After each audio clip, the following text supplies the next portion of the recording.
The third type of weave is the one that you see like this and to the very far right in the back. This one makes beads within its weave. But this one is also the oldest, most traditional form of finger weaving there was. Now, before they had commercial yarn, they would use the Indian hemp plant. And they would use fibers from the mulberry root bark. And, of course, the fibers from the or mountain bison.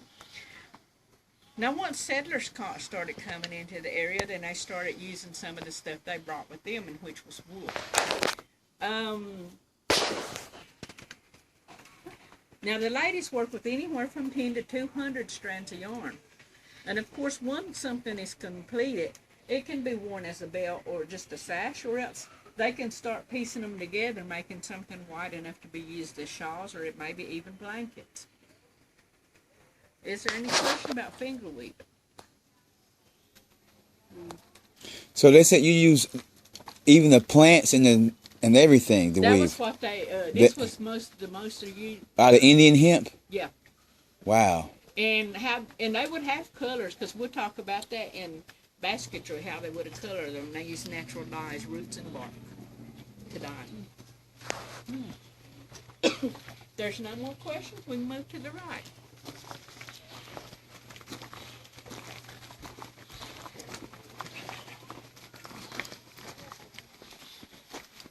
Okay, this is beading. This is Donna, and then when this lady comes back, she comes back while we're here, her name is Kim. Now, the ladies today do work with a steel needle. They do use flex thread, and they do use glass beads. And there's two types of beadwork that can be done with it. This one is called a scroll beadwork, and this one is called a solid. Now, the scroll beadwork was used to decorate men's trousers down their side, or sometimes even the bottoms of ladies' skirts.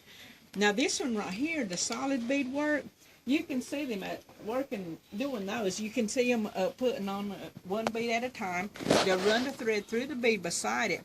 But now something happens to this, very few beads would fall off because of the way it's done, and it would be easy to repair. Of course, attached to leather, it becomes a belt. But beadwork for Cherokee was used to barter and trade either with other tribes and with the settlers when they started moving into the area.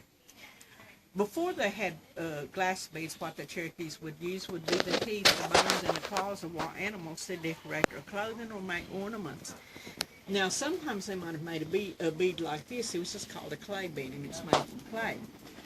The other type of bead was this one you see right here, this little gray bead, and it is called a Job's tear. But sometimes if you hear it somewhere else and you go somewhere else and ask, now they may say a corn bead.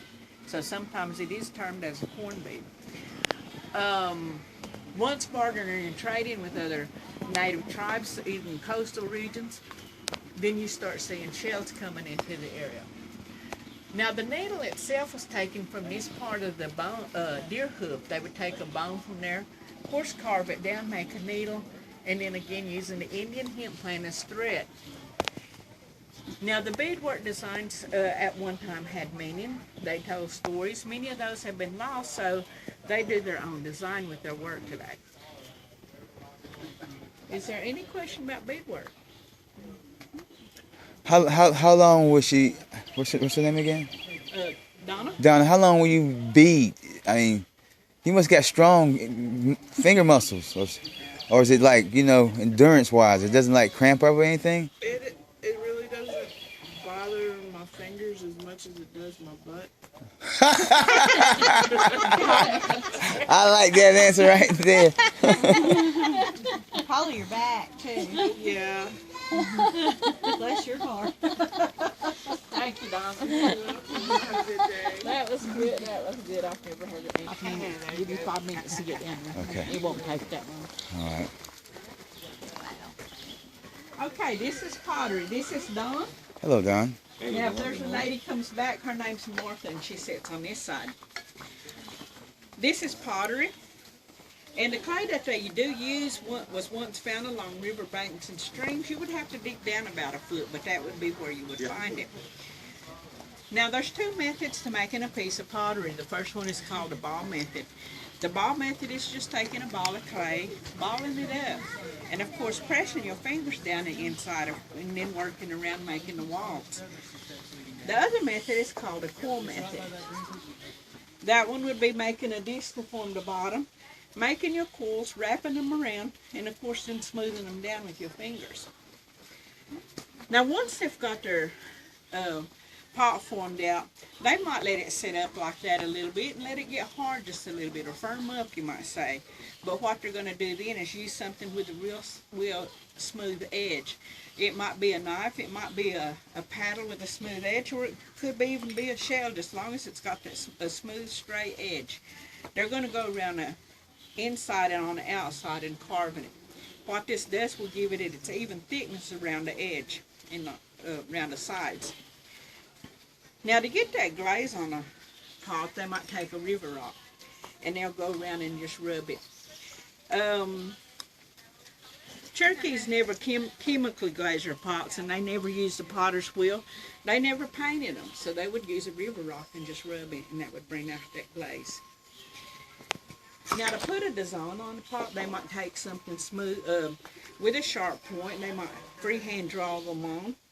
They might even use something with texture, such as this one, like a corn cob or something, and run it around the edge of it and design their outside. Or else they could even use a shell or just anything with texture to put a design on the side. This type of designing right here is called a paddle method. Now with that one is where they would actually carve their design into a flat piece like this, and then just pressing it in.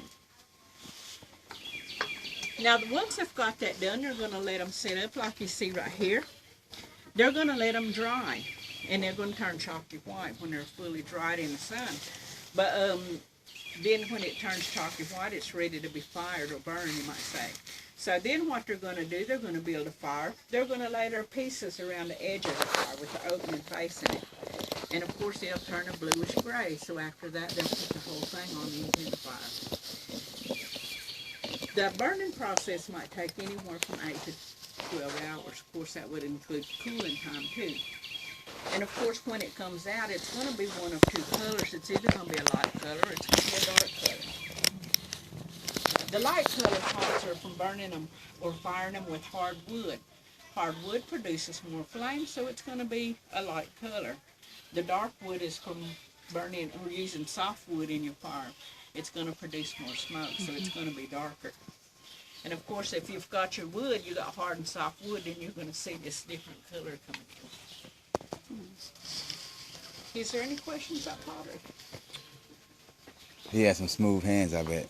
Huh? He rough. Really? No, I can't see that. It's like if you do the pottery all day, it's like it just smooth out your hands or something. Yeah, when I wash my hands over, he rough. Oh! Get my man hand back.